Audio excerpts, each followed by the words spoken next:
Her dog saved her They'll life. come. Tasha was relaxing in her backyard in Mount Pleasant, Michigan, when she noticed someone creeping up on her house from the You river. can't get out here, sir. As soon as the man's about to get on her property, Tasha's dog, Bella, rushes towards him and starts barking in his face. They'll come. Bella even tries to attack him, but Tasha calls him off. The man freezes in place after being caught and eventually decides that dealing with Bella isn't a good idea and turns around and leaves.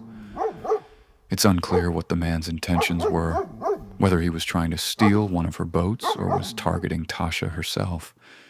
Thank God Bella was there, because if she wasn't, this could have ended really badly.